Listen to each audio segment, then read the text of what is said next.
Welcome everybody to this particular presentation. I'm Alexander Linz, head of content of WatchAdvisor.com, the largest search engine of wristwatches and official retailers on the net, and I have the pleasure now to present you GMT, the real GMT. Look, GMTs.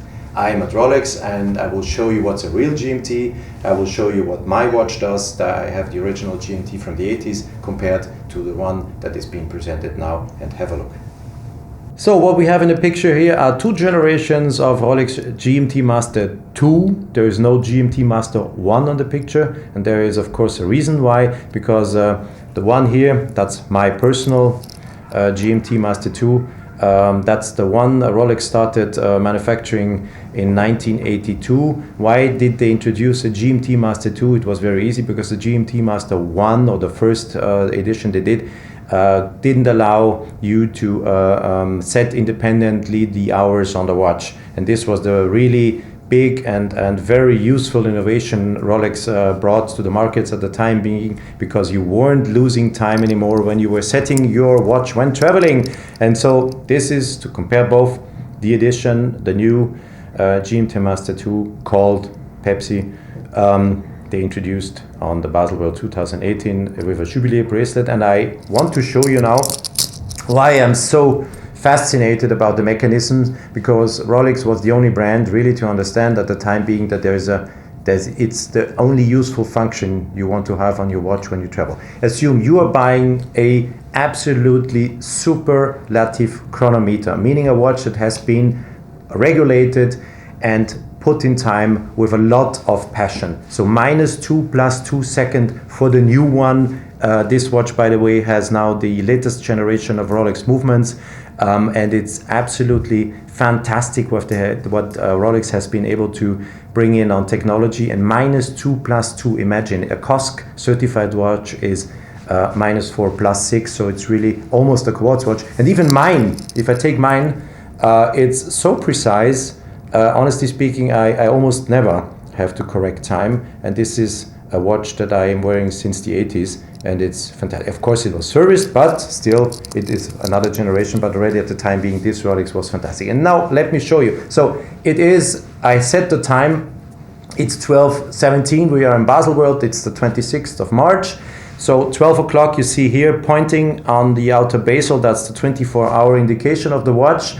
The red hand with the arrow on it is pointing to 12 o'clock, of course a little bit after, because it's 12:15. And now let's assume we were traveling to New York. So we were on a flight, we are arriving in New York, and then there will be that announcement on board, and local time is blah blah blah. And almost what they tell on the planes is wrong, because the watches the crews are wearing are mostly telling the wrong time. It was so funny. I was on board of so many flights to the US, and they were announcing times that were totally wrong. So why should you, if you're wearing a watch that's accurate to minus 2 seconds a day, lose time? So the only thing you have to do, you pull out the crown. I already unwind it. It's the crown is, of course, you close it, so to have more waterproofness, you pull out the crown and you start. You see when I'm turning, you see the hour hand is now moving in 1 hour steps. So New York, it's 6 hours, so we go back 6 hours, and it's 6:18 local time in New York, 12 o'clock home time, so we are not losing home time. We still know the time at home.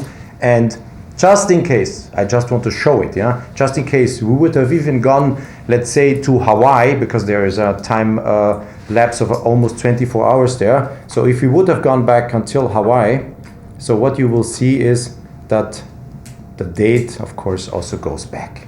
So the date is always linked to local time. That makes sense. So wherever you are, you have always the correct date indicated. Now I'm going back to 12:19 time here in Basel, and this is the only watch in my eyes, and the only system of GMT or UTC watches or time zone watches, whatever you call them, that makes sense. Everything else, in my opinion, is not a real GMT. And sorry if I have to say that even the Rolex GMT-1, that's of course an iconic watch, but due to the lack of technology, it's for me not an ideal GMT, and I would not like to wear one maybe to have one, to possess one, but when traveling, for me, this function is absolutely, let's say it's mandatory, otherwise I wouldn't wear the watch. 2 generations, GMT-Master II from the 80s, GMT-Master II being presented here in Basel in 2018. Gorgeous watch. So guys, what do you think, huh? Absolutely a cool watch, the new GMT from Rolex, and of course the technology that's behind. Thanks for watching. Don't forget to subscribe on our YouTube channel and to like our videos.